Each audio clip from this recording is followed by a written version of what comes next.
Welcome back ناظرین، آپ دیکھ رہے ہیں شام فیض نازی علی. اور بریک پہ جانے سے پہلے احمد چنائے صاحب سے بڑی اچھی باتیں ہو رہی تھیں اور میں نے وہی چیز جو آپ تک میری کوشش ہوتی ہے نہ صرف ان کی زندگی کے بارے میں آپ کو معلوم ہو بلکہ کچھ نہ کچھ انفارمیشن بھی حاصل ہو.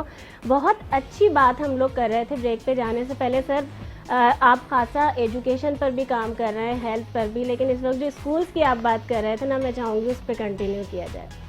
میں آپ کو بتا رہا تھا کہ کراچی کے یہ جو بچے ہیں ان کے لیے اسکولس تو کافی ہیں گورنمنٹ کی طرف سے، لیکن انڈر یوٹیلائزڈ ہیں. اس کی 2-3 بڑی وجوہات ہیں. ایک وجہ یہ ہے کہ ان اسکولوں میں ناکافی سہولیات.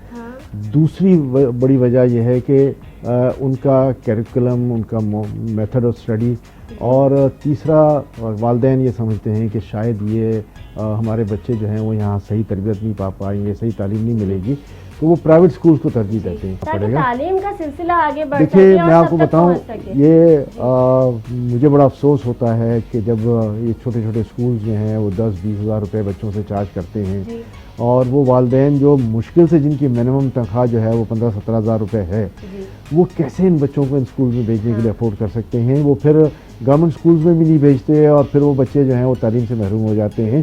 ہم چاہتے ہیں کہ جی ان سارے بچوں کو جو ہے وہ ہم اپنے فولڈ میں لیں. ان کو گورنمنٹ، جب یہ فیسلٹی گورنمنٹ کے پاس ہے، 3 لاکھ بچوں کی فیسلٹی ہے ایڈیشنل، تو گورنمنٹ یوٹیلائز کرے ان کو.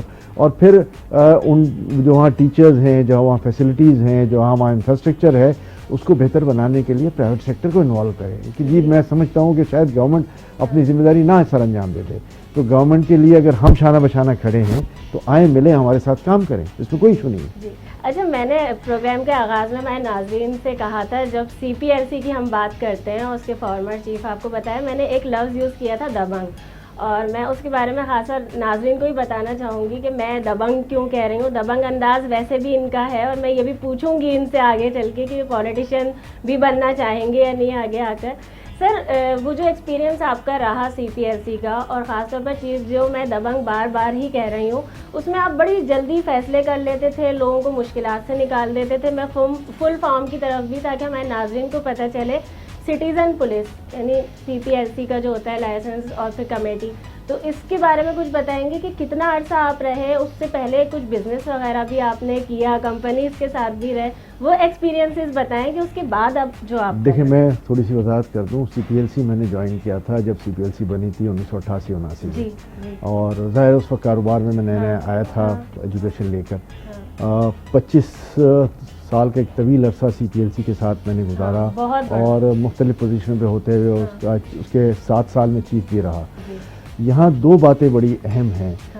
کاروبار میں نے کل بھی کیا تھا، CPLC کے دوران بھی کیا، آج بھی میں ایک کاروباری شخصیت ہوں اور الحمدللہ چل رہا ہے.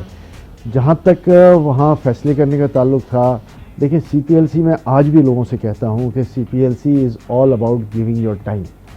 اگر آپ وقت نہیں دے سکتے تو پھر اس مارکے میں نہ آئیں، کیونکہ لوگوں کے مسائل لوگوں کے لیے، لوگوں کے کوئی مسائل جو ہیں ان کو فوری طور پر حل کرنے کی ضرورت ہوتی ہے. آن دا اسپاٹ جو ہے وہ کام کرنے کی ضرورت ہوتی ہے.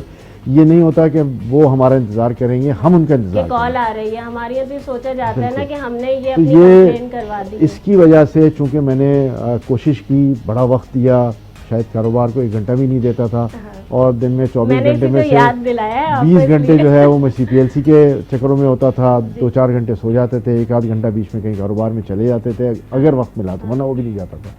تو اس کی وجہ سے لوگوں کا ایک کانفیڈنس لیول تھا. میرے پاس صبح 4 بجے تک بھی گورنر ہاؤس میں لوگوں کی لائنیں لگی ہوتی تھی ان کے مسائل کے لیے، اور جب تک ایک کمپلینٹ چلا نہیں جاتا تھا میں اپنی جگہ سے نہیں اٹھتا تھا.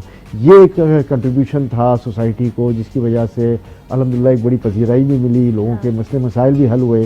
اور وہ کراچی میں جو بدامنی کا دور تھا 2008 سے لے کے 2015 تک، وہ کراچی کا ورسٹ ترین پیریڈ تھا. اس میں لوگوں کو کی دادرسی کرنی، لوگوں کے ساتھ ہمدردی سے پیش آنا، ان کو سننا، اور ان کو یہ محسوس ہونا کہ ہاں کوئی ایسا سیمی گورنمنٹل ادارہ موجود ہے جو آپ کو سننے کو بھی تیار ہے، آپ کے ایشوز کو ریزالو کرنے کے لیے بھی تیار ہے، وہی جو ہے وہ ہماری سکسیس تھی. اور میں سمجھتا ہوں کہ اس سے بڑا کنسولیشن ہمیں کہیں نہیں ملا کہ انسانیت کی خدمت بھی ایک بہت بڑی عبادت ہے. لیکن سر وہی بات ہے کہ آپ نے، میں گواہ ہوں، وٹنس ہوں اس کی، آئی وٹنس، جو میں کراچی کی عوام میں یا لوگوں میں آپ کے لیے محبتیں دیکھتی ہوں اس کا سلسلہ آگے بڑھائیں گے پروگرام کا. پھر معذرت چاہوں گی, بریک کا وقت ہو گیا. ناظرین دیکھتے رہیے شام فیض نازی علی کے ساتھ. ابھی واپس آتے ہیں ایک چھوٹے سے بریک کے بعد.